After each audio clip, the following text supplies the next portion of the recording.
Bonjour, nous allons vous présenter aujourd'hui notre kit de vidéosurveillance que nous distribuons sur le site fcosinus.com. 4 transfos, 1 transfo par caméra. Vous avez les 4 caméras, grand angle, prévu aussi bien pour l'intérieur que pour l'extérieur. Et puis un carton avec l'enregistreur.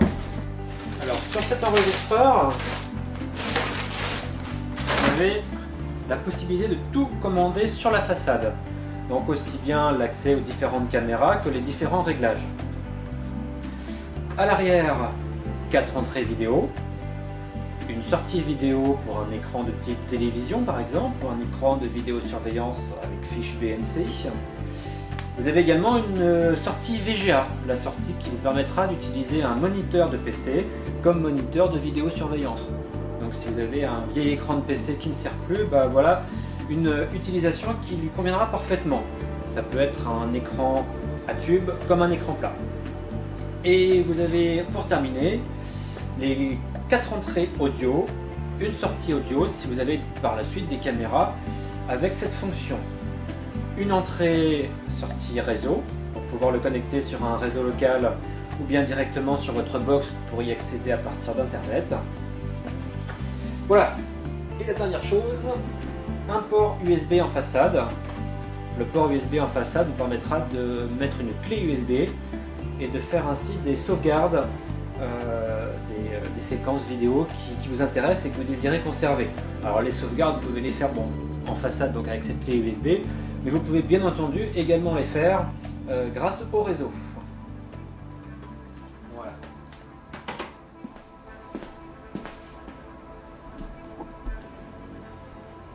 On va donc maintenant faire les branchements. À l'intérieur, vous avez déjà un disque dur de montée, donc pas besoin d'ouvrir l'appareil, vous avez juste besoin de le brancher comme un simple magnétoscope. Voici donc les caméras qui sont fournies avec le pack. Il s'agit de caméras infrarouges. Donc vous avez ici un certain nombre de LED infrarouges qui permet à la caméra de voir dans le noir complet. Lorsqu'il fait jour, comme c'est le cas maintenant, les LED ne sont pas utilisés, la caméra fonctionne comme une caméra standard, en couleur. Voilà, une fois que l'enregistreur a démarré, j'ai donc sur cet écran qui est branché directement, donc sans PC, la vidéo telle que je l'aurais sur un moniteur de vidéosurveillance, ce qui est quand même bien pratique. L'enregistreur est également fourni avec une télécommande qui vous permettra d'utiliser à distance, jusqu'à une distance d'à peu près 6-7 mètres. Avec cette télécommande, j'ai bien sûr l'accès à toutes les fonctionnalités de l'enregistreur.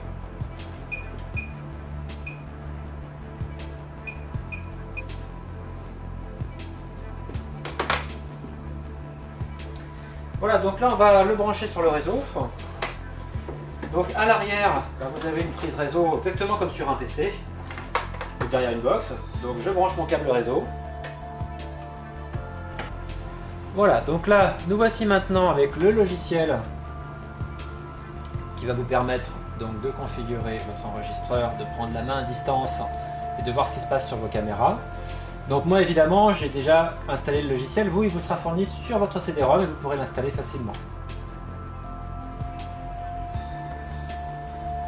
Voilà, donc là je vois que par rapport à l'écran qui est directement branché à l'enregistreur, ce que j'ai sur le logiciel reprend exactement le même affichage. Donc je vais pouvoir maintenant tester les fonctionnalités. Par exemple si je veux la caméra 2 en plein écran, je peux cliquer sur le logiciel sur la caméra 2. Et là, à ce moment-là, je vois bien que j'ai entièrement à distance le contrôle sur l'enregistreur. Alors, il faut savoir que là, évidemment, tout est à proximité, mais que vous auriez le même contrôle en étant à l'autre bout du monde grâce au réseau Internet, bien entendu.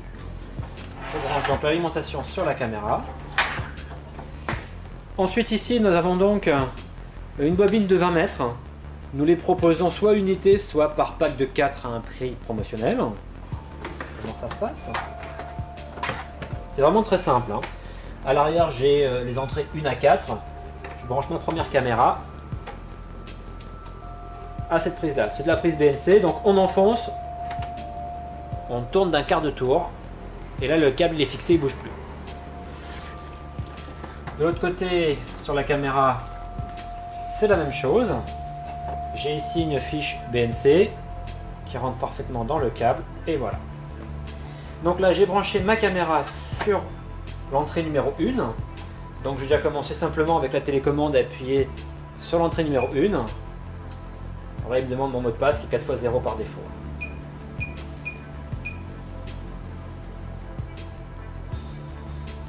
Voilà, et là j'ai donc l'accès à ma caméra que je peux voir. Alors je vous rappelle, on était branché sur le PC avec le logiciel. Là j'ai un écran branché directement à l'arrière de l'enregistreur et je vois effectivement mon image donc sur les deux écrans, à la fois sur l'écran en direct et sur le logiciel.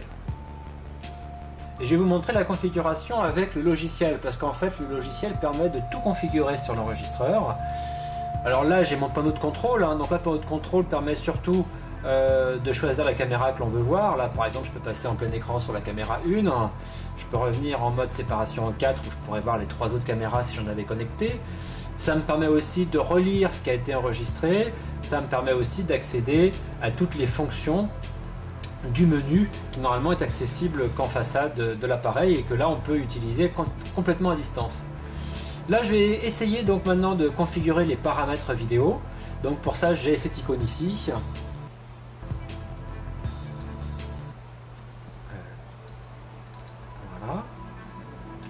Voilà, donc là j'ai toute la configuration, à commencer par les comptes utilisateurs, c'est donc ici que je peux changer le mot de passe.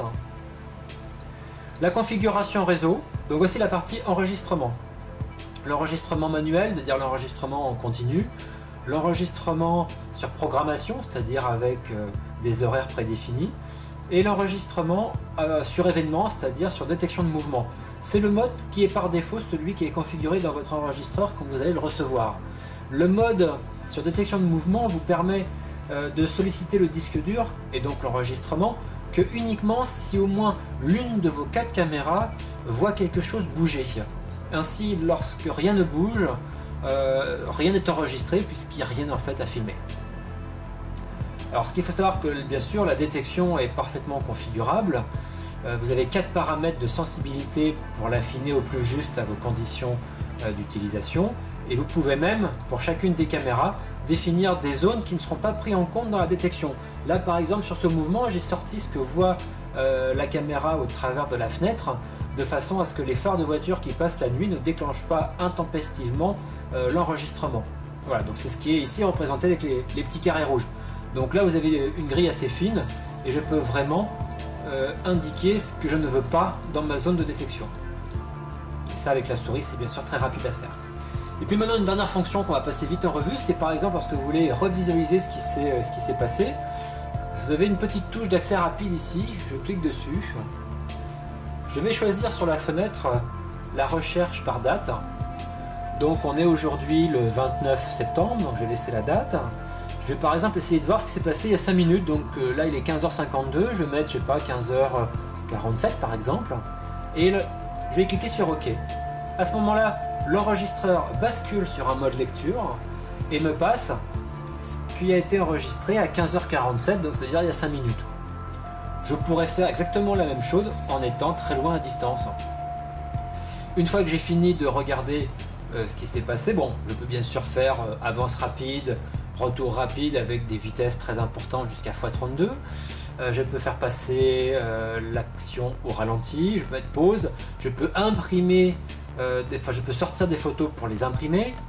Il y a de grandes facilités d'utilisation, même à distance. Là je clique sur stop et du coup je repasse en mode live. Voilà. Donc c'est vraiment une utilisation réseau qui est très très simple. Vous avez bien sûr plein d'autres fonctionnalités que je vous laisse ce soir de découvrir lorsque vous l'aurez reçu.